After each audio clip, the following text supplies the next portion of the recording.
Berita baik yang ku bawa dari Bapa-Ku di surga. Berita baik hari ini. Salam saudaraku yang dikasihi Tuhan, malam hari ini kita masih melanjutkan seri kebenaran kabar baik tentang jenis karunia rohani. Karena rohani yang ke-18 adalah kepengurusan.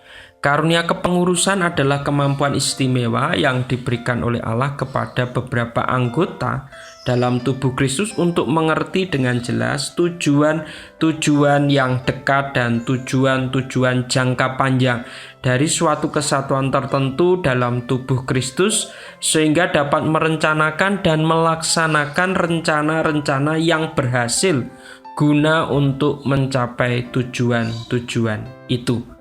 19 adalah pemberita Injil. Karunia pemberita Injil adalah kemampuan istimewa yang diberikan oleh Allah kepada beberapa anggota dalam tubuh Kristus untuk menyampaikan Injil kepada orang-orang yang tidak percaya, dengan cara sedemikian rupa hingga pria dan wanita menjadi murid Tuhan Yesus dan anggota tubuh Kristus yang bertanggung jawab. 20 gembala.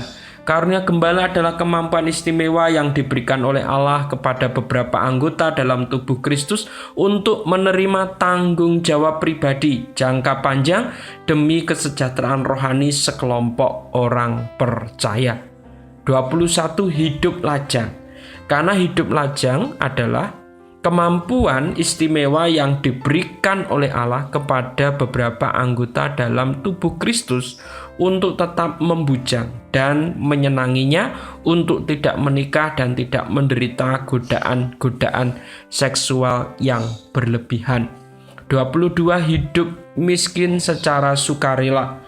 Karunia hidup miskin secara sukarela adalah kemampuan istimewa yang diberikan oleh Allah kepada beberapa anggota dalam tubuh Kristus untuk meninggalkan kesenangan material dan kemewahan serta menerima gaya hidup pribadi yang sama dengan mereka yang hidup pada taraf kemiskinan dalam suatu masyarakat tertentu agar dapat melayani Tuhan dengan lebih efektif.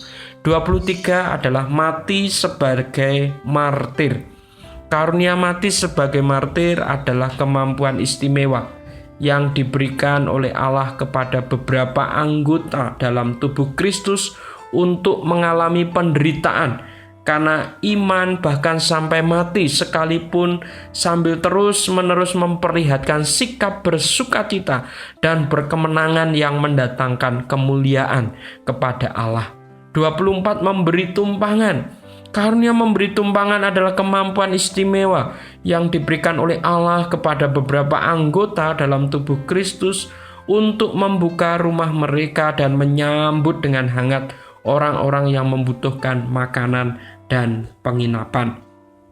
25 adalah misionaris. Karunia misionaris adalah kemampuan istimewa yang diberikan oleh Allah kepada beberapa anggota dalam tubuh Kristus untuk melayani dalam suatu kebudayaan yang berbeda dengan kebudayaannya sendiri, dengan karunia-karunia roh lain apa saja yang mereka miliki. 26 adalah doa syafaat. Karunia doa syafaat adalah kemampuan istimewa yang diberikan oleh Allah kepada beberapa anggota dalam tubuh Kristus untuk berdoa secara teratur selama waktu-waktu yang agak lama dan sering melihat jawaban-jawaban khusus untuk doa mereka dalam kadar lebih besar daripada yang diharapkan dari orang Kristen biasa. Yang ke-27, pelepasan atau mengusir setan. Karunia pelepasan adalah kemampuan istimewa yang diberikan oleh Allah kepada beberapa anggota dalam tubuh Kristus untuk menghalau setan-setan dan roh-roh jahat. Itulah karunia rohani yang sudah kita pelajari dengan beberapa hari ini. Ada 27 jenis karunia rohani. Kiranya menjadi berkat dan nama Tuhan dipermuliakan. Terima kasih, selamat malam, selamat beraktivitas, selamat berstay at home. Tuhan Yesus memberkati.